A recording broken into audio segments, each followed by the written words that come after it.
চাওক যোৱা নিশা এক ভয়ংকৰ পথ দুৰ্ঘটনা আজি দুৰ্ঘটনাত তিতাতে মৃত্যু হয় ত্ৰিপুৰাৰ এগৰাকী তৰতাজা যুৱকৰ আৰু এই দুৰ্ঘটনাৰ মূল কাৰণ হৈছে এটা প্ৰকাণ্ড গাঁত পাথাৰকান্দি বাইপাছৰ ওপৰত থকা এক প্ৰকাণ্ড গাঁতৰ ফলত এনেধৰণৰ এক দুৰ্ঘটনা সংঘটিত হৈছিল দুগৰাকী যুৱক আচলতে ত্ৰিপুৰাৰ দুগৰাকী যুৱক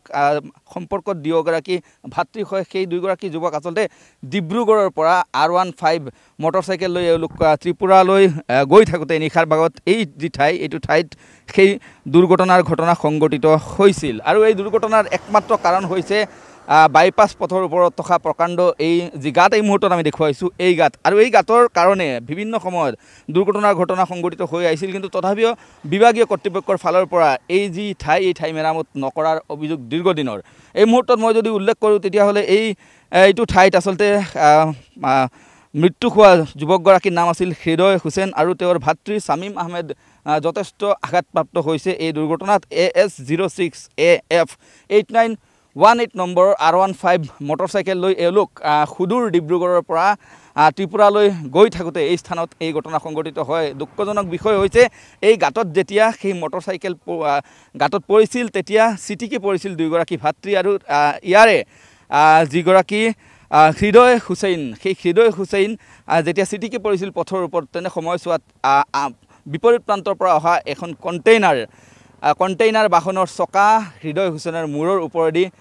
পাৰ হৈ গৈছিল আৰু যাৰ ফলত এই ঠাইতেই মৃত্যু হৈছিল হৃদয় হুছেইনৰ আৰু এই যি দুৰ্ঘটনা এই দুৰ্ঘটনাৰ মূল কাৰণ হৈছে এই প্ৰকাণ্ড এটা গাঁত আৰু এই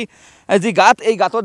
দুৰ্ঘটনা সংঘটিত হোৱাৰ একমাত্ৰ কাৰণ হৈছে সেই কাৰণ যদি এই মুহূৰ্তত মই ব্যাখ্যা কৰোঁ তেতিয়াহ'লে প্ৰথমতে আমি বাইপাছ পথৰ দৃশ্য দেখুৱাবলৈ যত্ন কৰিম যে এই বাইপাছ পথ যথেষ্ট মোটামুটি ভালেই আছে কিছু ঠাইত সৰু সুৰা গাঁত আছে কিন্তু যিহেতু বাইপাছ পথ সেই বাইপাছ পথেৰে দ্ৰুতগতিত বাহনসমূহ অহা যোৱা কৰে চলাচল কৰে কিন্তু হঠাতেই যেতিয়া প্ৰকাণ্ড এটা গাঁত আচলতে গাঁত আহে বা যি চালক দ্ৰুতগতিত থাকে সেই চালক এই ঠাইত আহিলে বা অহাৰ পিছত দুৰ্ঘটনা সংঘটিত হোৱাটো স্বাভাৱিক কিন্তু দুঃখজনক বিষয়টো হৈছে যে এই ঠাইত বিগত প্ৰায় 2 মাহ ধৰি প্ৰকাণ্ড এটা গাঁত আছে তথাপি কিন্তু প্ৰশাসনৰ ফালৰ পৰা কোনো ধৰণৰ ব্যৱস্থা আজিলৈকে গ্ৰহণ কৰা নহ'ল বিভিন্ন সময়ত এই ঠাইত দুৰ্ঘটনা সংঘটিত হৈছে কিন্তু কালি নিশাৰ ভাগত যেতিয়া দুৰ্ঘটনা সংঘটিত হৈছিল ইয়াৰ পিছত স্থানীয় একাংশ যুৱতে এই যিটো যুৱকৰ দলে এই যিটো ঠাই আছে অৰ্থাৎ গাঁত আছে এইটো গাঁত এওঁলোকে চিহ্নিত কৰি বৰ্তমানে ৰাখিছে যাতে আন কোনো বাহন ইয়াতে আকৌ দুৰ্ঘটনাত পতিত নহয় আমি কিছু দৃশ্যাংশ দেখুৱাবলৈ যত্ন চলাইছোঁ লগতে এই যিসকল যুৱক ইয়াতে থিয় হৈ আছে এওঁলোকৰ সৈতে আমি কথা পাতিবলৈ যত্ন কৰিম যিহেতু এইটো ঠাইত বিগত প্ৰায় 2 মাহ ধৰি এটা প্ৰকাণ্ড গাঁত আছে তথাপিও প্ৰশাসনৰ দৃষ্টিগোচৰ নহ'ল প্ৰশাসনে তাৰ দৃষ্টিগোচৰ নকৰে গাঁত এই গাঁতত বহু মানুহে হাত পা ভাঙিছে আৰু এই মানুহ বাইকেৰ পৰা পিছফালৰ পৰা ছিটকি উৰি পৰিছে কালি এটা মানুহৰ জান গ'ল তৰতাজা যুৱক এটাৰ জান গ'ল সেই তাৰ কালি এক্সিডেণ্ট পৰাও এই গাঁতত কিবা এটা চিহ্নিত কৰা নাই যে ইয়াত গাঁত আছে বুলি ৰোজ ইয়াতে এক্সিডেণ্ট হৈ থাকে আমাৰ স্থানীয় মানুহবিলাকে চিহ্নিত কৰাৰ কাৰণে আজি এই পদক্ষেপ লৈছোঁ আমি চৰকাৰৰ কাছে এইটো অনুৰোধ কৰিছোঁ যাতে এই মেৰামতটো অতি সত্তৰ এইটো মেৰামতটো কৰা হয় নিশ্চয় পুনৰবাৰ দেখুৱাবলৈ চেষ্টা কৰিম এটা গাঁত যি গাঁতত পৰিছিল সেই R15 বাহন আৰু দুয়োগৰাকী ভাতৃৰ মূৰত আচলতে হেলমেট আছিল হেলমেট থকাৰ পিছতো কিন্তু এগৰাকী অৰ্থাৎ হৃদয় হুছেইনৰ প্ৰাণ ৰক্ষা নহ'ল ইয়াৰ একমাত্ৰ কাৰণ হৈছে যেতিয়া এই গাঁতত আহি সেই মটৰচাইকেলখন পৰিছিল তেতিয়া দুয়োগৰাকী ভাতৃ ছিটিকি পৰিছিল আৰু বিপৰীত প্ৰান্তৰে অহা এখন